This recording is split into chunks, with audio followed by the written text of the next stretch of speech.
నంద్యాల జిల్లా టీడీపీ కార్యాలయంలో మంత్రులు BC Janardhan Reddy, NMD Farooq media సమావేశం నిర్వహించారు. అనంతరం వైసీపీ శ్రేణులపై విమర్శలు గుప్పించారు. వైసీపీ నేతలు కేవలం తమ రాజకీయ ఉనికి కోసమే చలో పోతిరెడ్డిపాడు కార్యక్రమాన్ని చేపట్టారని మండిపడ్డారు.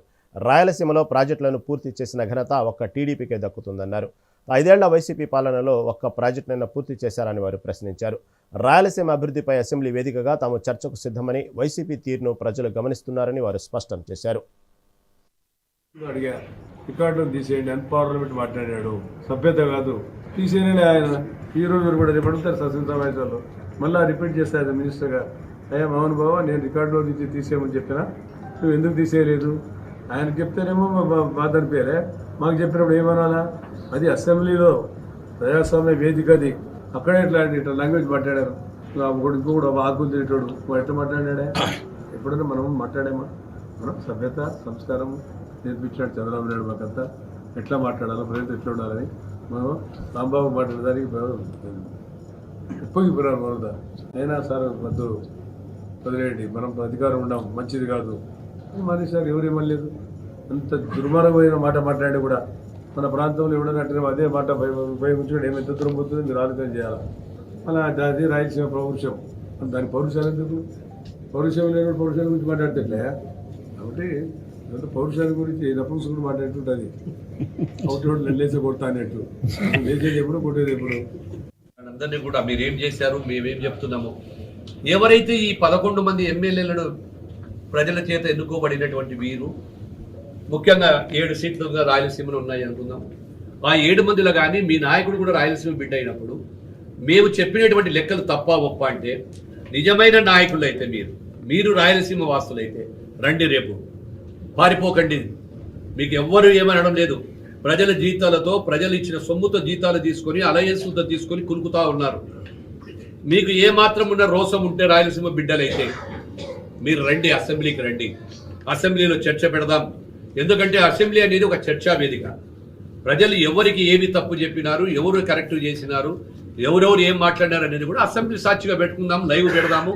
ప్రజలు చూస్తారు, ప్రజలు ఎవరు చెప్తారో. సిగ్గుమానం ఉందమయ్యా మీకు? 2019లో మిమ్మల్ని గెలిపించే మీరు చేసిన ద్రోహానికి రాయలసీమ ప్రజలందరూ మిమ్మల్ని ఎన్నుకొని ద్రోహం చేస్తే వాతలు పెట్టినారు. ఎట్లా తెలుసా? అత్యధిక సీట్లు మాకిచ్చి మీకు కేవలం 55 సీట్లలో 59లో 7 సీట్లు ఇచ్చడం జరిగింది. 45 సీట్లతో ఈరోజు రాయలసీమలో ఎక్కడ కూడా ప్రతి చోట వేల మెజార్టీలతో గెలిపించారు ప్రజలు మమ్మల్ని. ఇప్పటికి కూడా సిగ్గు రాలేదా మీకు? ఇంకా కనీసం సంవత్సరంన్నర కాలంలో మేము 8,000 కోట్లు ఖర్చు పెట్టినామే రాయలసీమ కోసము, అంద్రేనివా కోసం, నీళ్ళ కోసము. మీకు సిగ్గు శరం అనిపించడం లేదా? ఊకే డయాసిస్లు ఎక్కి మైకులు తీసుకుని ఒక ఆయన ఊగిపోతాడు, ఒక ఆయన తొడగొడతాడు, వాడు మిసాలు తిప్పుతాడు. ఈడ కాదురా నాయన మిసాలు తొడలు కొట్టేది. రాని అసెంబ్లీలో తెలుసుకుందాం ప్రజావేదిక. మే 5వ తేదీ 2024 మీరు మొదలు పెట్టడం జరిగింది. దానికి ఎలాంటి అనుమతులు లేవు. అంటే దానికి కేంద్ర జనవనరుల శాఖ అనుమతులు లేవు, అలాగే పర్యావరణ అనుమతులు లేవు, అడవి శాఖ అనుమతులు లేవు, అఫెక్స్ కమిటీ అనుమతులు లేవు. ఏం అనుమతులు లేకుండా పనులు ప్రారంభించినారు. అంటే దాంట్లో కూడా 900 కోట్ల పనులు చేసినారు. ఆ మధ్య కూడా మట్టి పనులు, ఎందుకంటే వాళ్ళు జేబులు నింపుకోవడానికే వాళ్ళు ఆ పనులు మొదలు పెట్టడం జరిగింది. దీనికి ఎలాంటి అనుమతులు లేవని చెప్పేసి 2021 జూలై 7వ తేదీన నిలుపుదల చేయమని వాళ్లకు ఎన్జిటీనే వాళ్లకు నోటీసులు ఇవ్వడం జరిగింది. దానికి మళ్ళీ వీళ్ళు అనుమతులు లేకుండానే మీరు పనులు చేశారని చెప్పేసి ఫైన్ కూడా 2,65,00,000 ఫైన్ కూడా విధించడం జరిగింది. అంటే మీరు మరి అధికారంలోనే ఉన్నారు, మీరు మరి ఎందుకు కోర్టుకు మీరు నోటీసులు ఇస్తే మరి మీరు ఎందుకు స్టే ఎత్తేపించుకోలేకపోయినారు?